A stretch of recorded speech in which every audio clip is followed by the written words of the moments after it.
Hello, this is the Harvard Light. I'm Mary. I give a conservative perspective about the world around me. So feedback is important.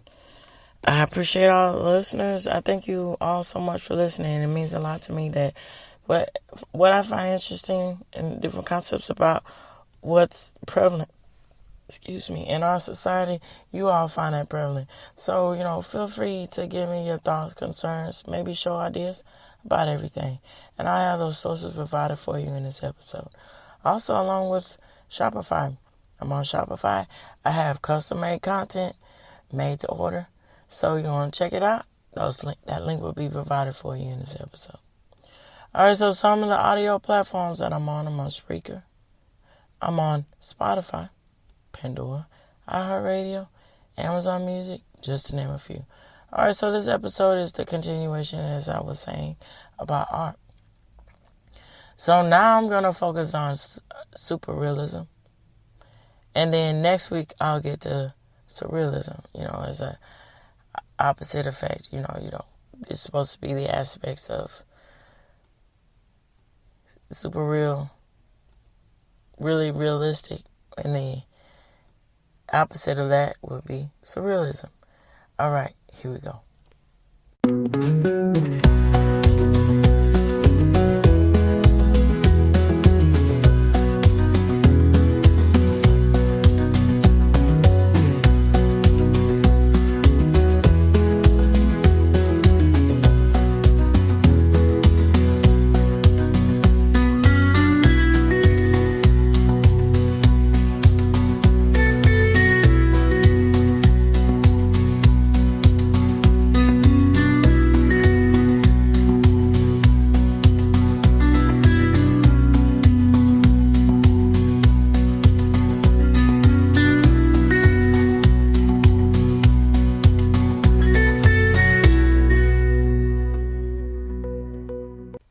Also, okay, my thoughts about super realism. All right, so I think that, here we go, here with this. So, when you're going on to the 60s, 70s here, now, me being a history buff here, now I can't relate to it because I didn't live through it. But I understand it in the essence of that, an appreciation of if you look towards and understand history, you understand where you're going in the future. So the 60s and the 70s was all about monumental changes and all about the expression, outward expressions of what in the hell are we going through? What are we experiencing? Because this change and dynamic is very new, and this landscape is very new. And especially when we get in the aspects of youth and identity and that culture and trying to define themselves into what sort of pathway they want to take or where they want to go, wherever. And so, when the 50s was, the big boom, mega boom of the aspects of even modern technology, I'm sorry for saying, it's really interesting to me. So, you got everything with modern appliances as far as the way women, staying at home, housewives and everything, were taking care of their everyday tasks. It wasn't so laborious anymore. And, you get new technologies with washing machines and everything. And then everything is more ready-made. You get the aspects of getting in a forefront of expanding towards TV dinners and frozen foods and everything. And then you get in the aspects of more spending surplus, with goods and services, and people are having more varieties and choices of what they want in their households and so forth. And you're moving on to the 60s, specifically with youth culture. They're trying to decide, do I still want to, the kids of the 50s era, moving on to being older and then moving on to their teenage years into early adult years here and so forth. Do I want to take the path of my parents, or do I want to do something different? So you get all these newfangled ideas about, I want to revolutionize my path and thinking about the sort of modernism that I want for myself. I want to be different above the rest. And so you get these aspects of all sorts of cultural maps that happen in the 60s and then leaking into the 70s. And so, you still get a sense of tradition and conventional thinking, But for the most part, everything was rapidly changing. Everything was really new. So what am I saying about this?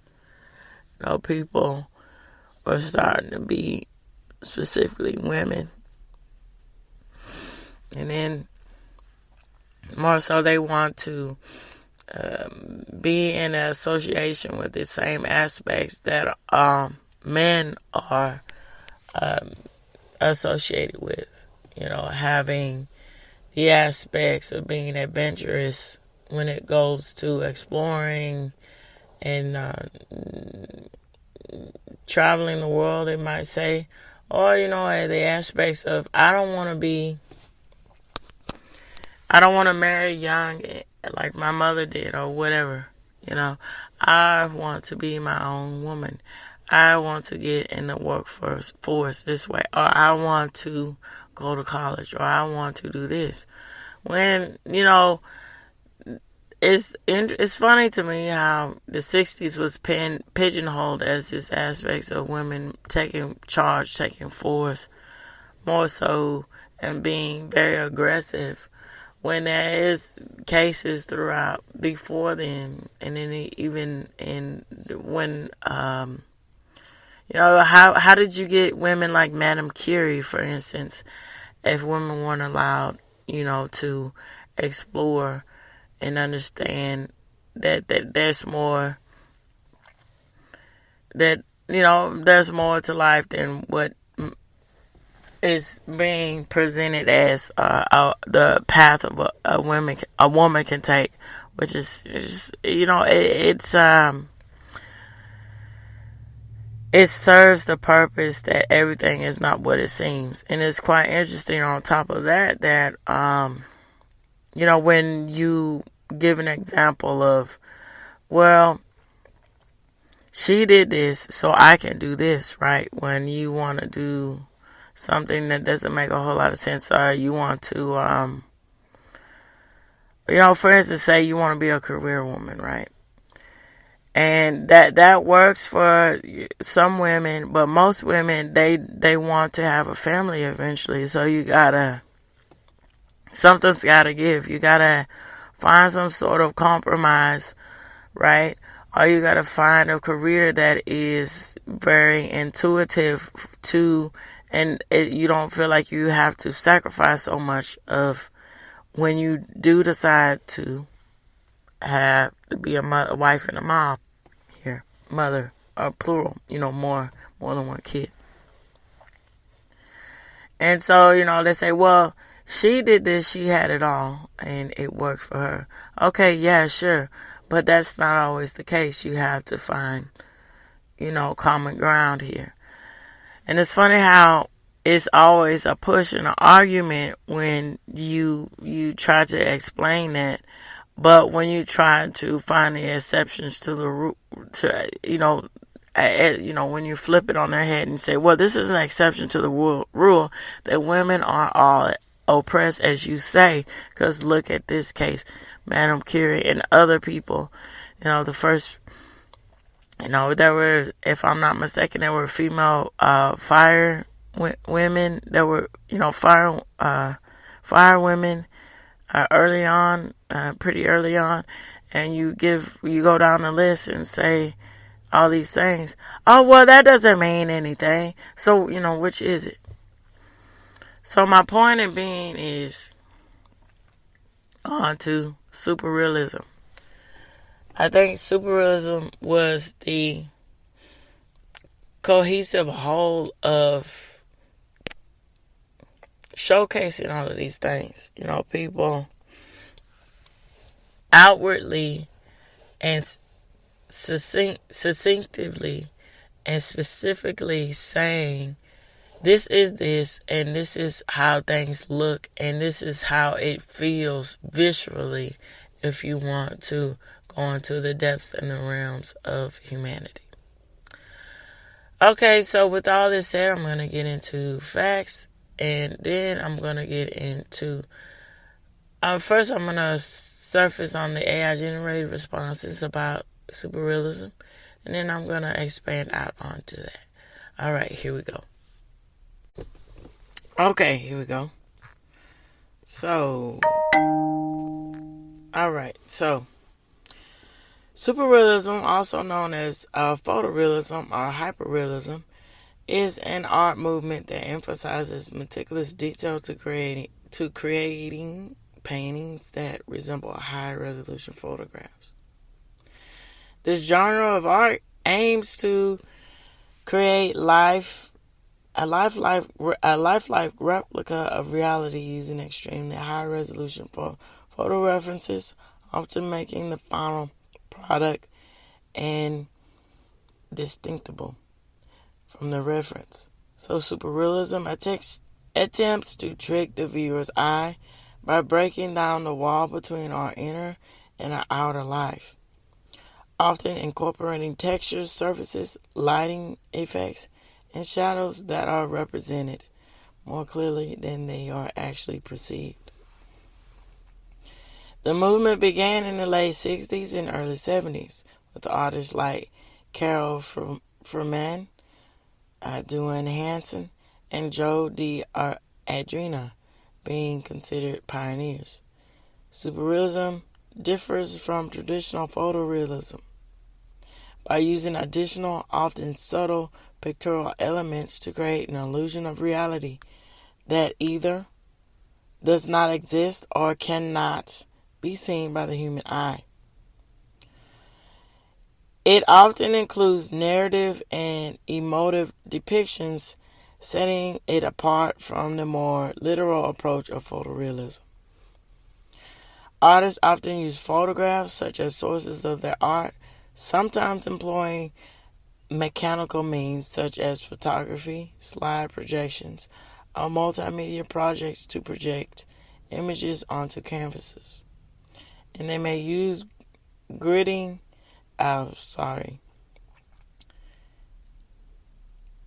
the grids, gridding as a insurance for accuracy.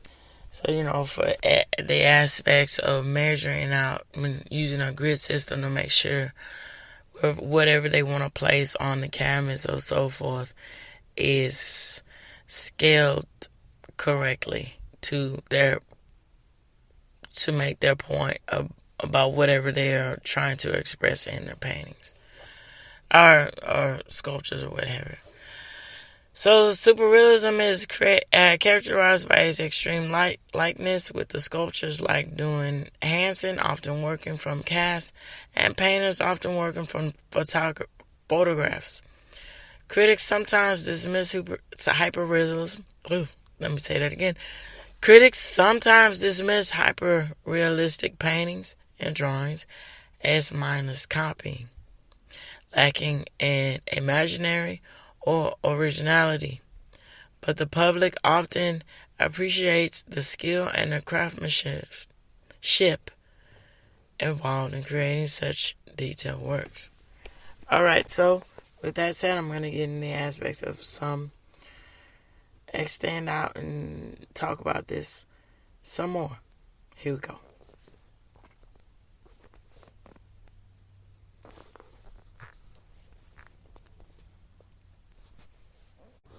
Okay, so here we go. And of course, this source will be provided for you in this episode. Okay, so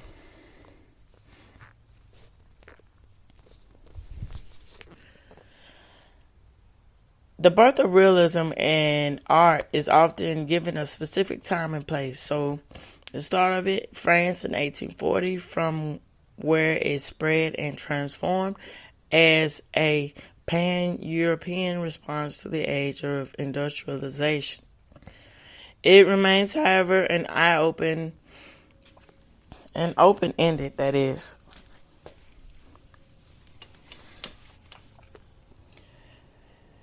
concept that has taken a uniquely national bent when applied to American art. What might be greatly agreed is that realism is a tendency whereby the artist in question has either subverted or overlooked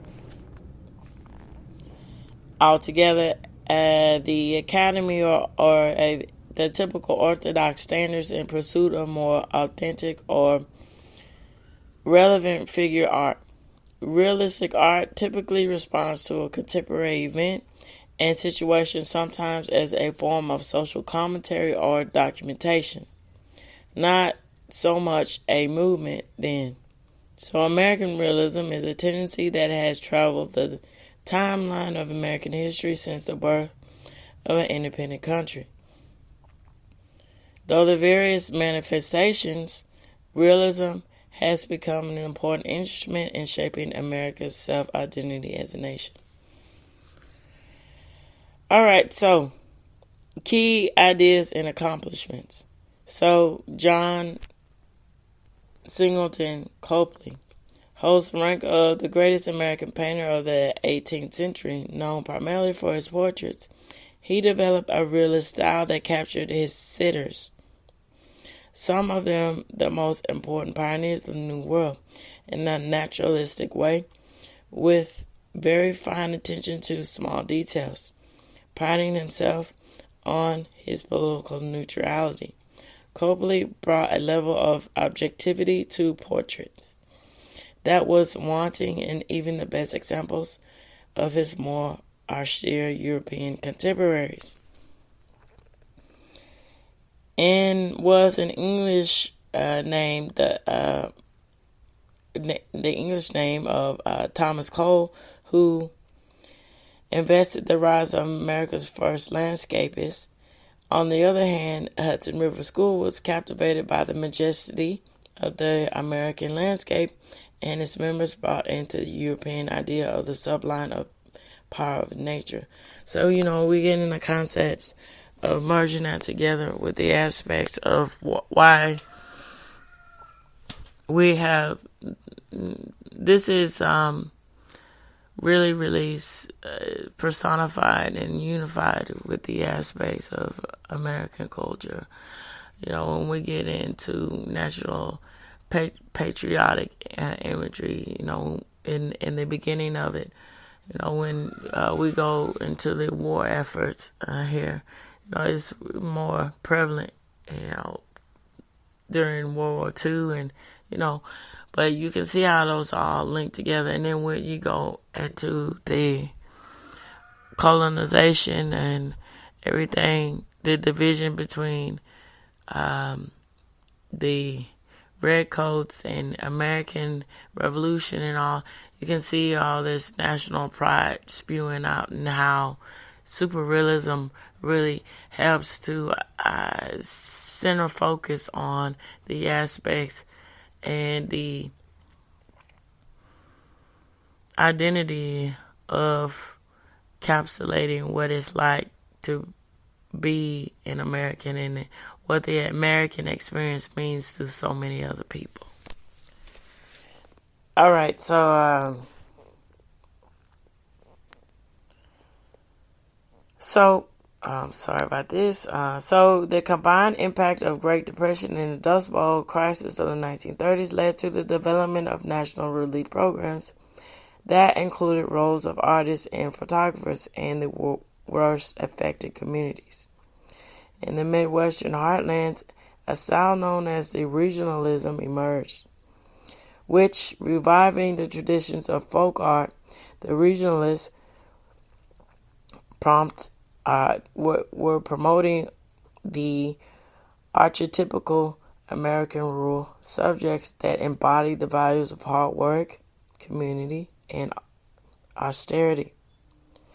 So the social project was mirrored in cities like New York, where social realists were producing figurative and realistic public murals of and for the workers. So the social realists insisted that their art be used as political weapons to be deployed against the perceived ills of American capitalism. And you see how this is a slippery slope here when the aspects and how this map, it maps out what we're experiencing today when there are bad players, at hand. And they want to say, hey, we want to push an agenda here. And we want to solely focus on the aspects of what we think is bad about the prosperity of American culture, which is capitalism, and completely ignoring all the other facets that have to do with capitalism and the flourishment of it, and how other countries that don't fall in line with that, completely ignoring the reasons why they're not prosperous. But we're gonna focus in on it anyway, because why not? We're gonna push this ill-fated agenda here in the public and see how it works. Because why not? And you see how that seeps into the kind of cultural map that we're going through experiencing today. It's something else how that resurfaces itself and everything. So,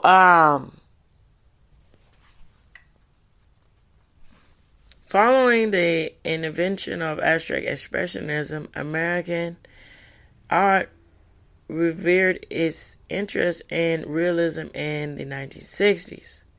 So the photorealists, or hyperrealists, as they were also known, produced paintings that drew heavily on photography, with the photographic imagery which projected onto the canvas. So photorealism then produced precisely detailed paintings that then made hyperreal by touching up with a veneer or an airbrush, focusing mainly on machinery and objects of industry.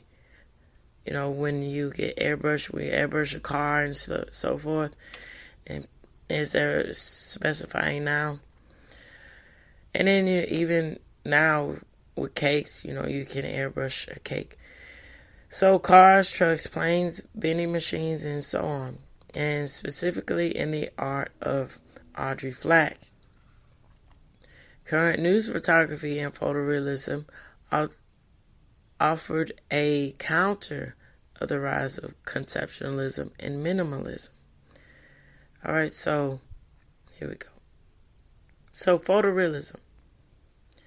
In summary, the name of photorealism, also known as hyperrealism or surrealism, was coined, and the reference of those artists who worked heavily on photographs, which were often projected onto canvases. So, how do we get to this? We get to the conceptual art, and then we get to the abstract. Well, not that the. No, I wouldn't say that.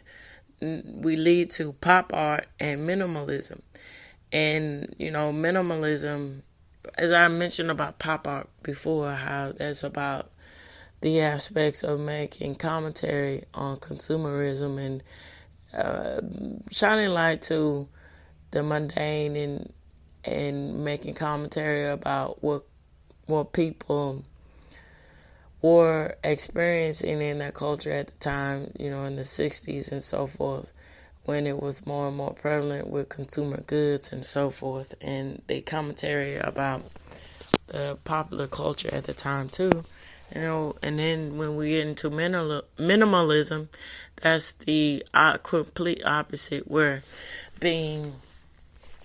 making commentary of utilizing the concept that less is more, and the aspects of what does that mean, and the concept of a person's space or a person's spirituality, or how people think about themselves in sorts of what they buy and need in their own lives and so forth. All right, so realism in art. Oh, excuse me. Let me go back.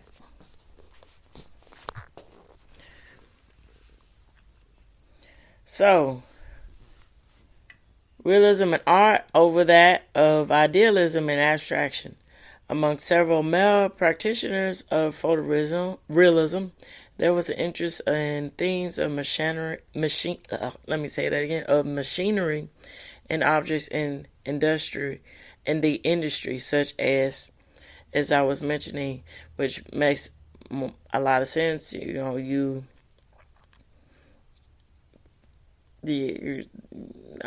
That's typical for the male. If there's a male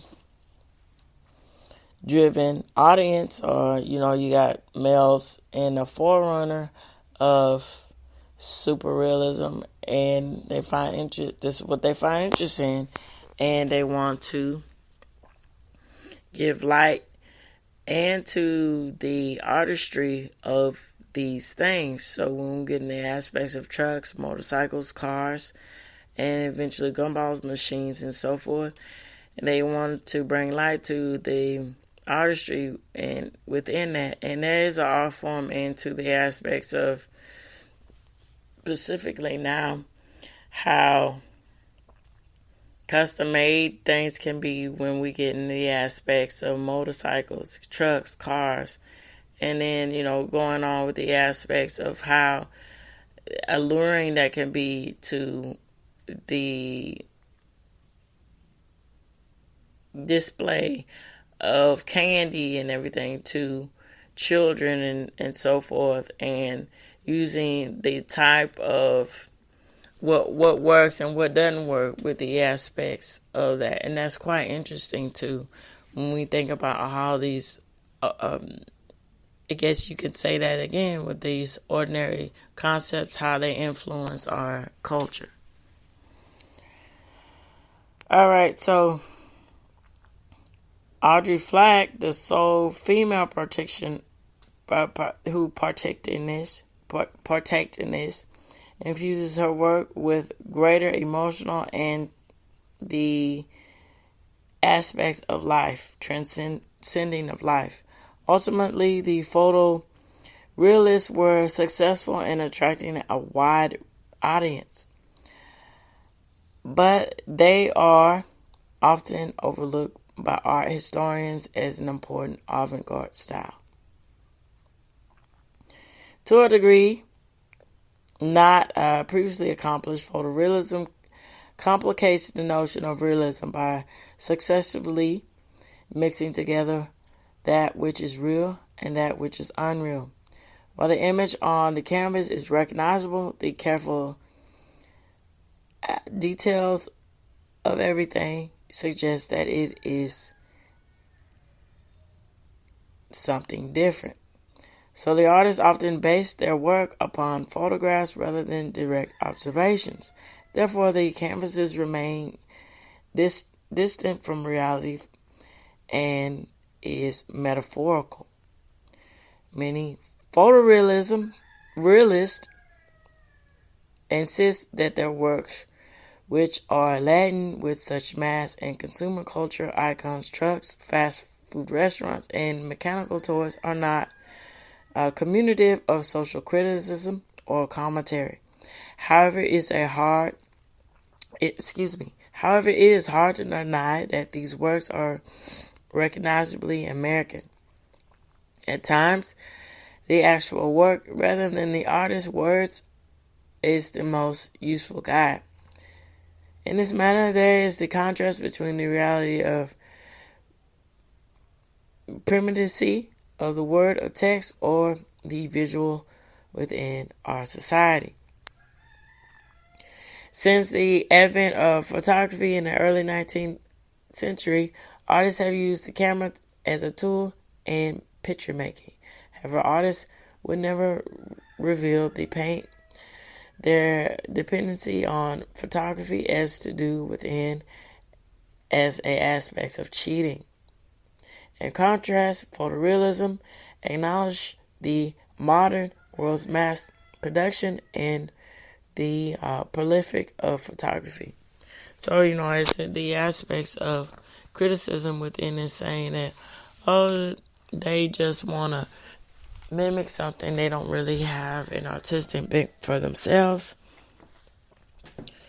When, you can beg to differ with that, where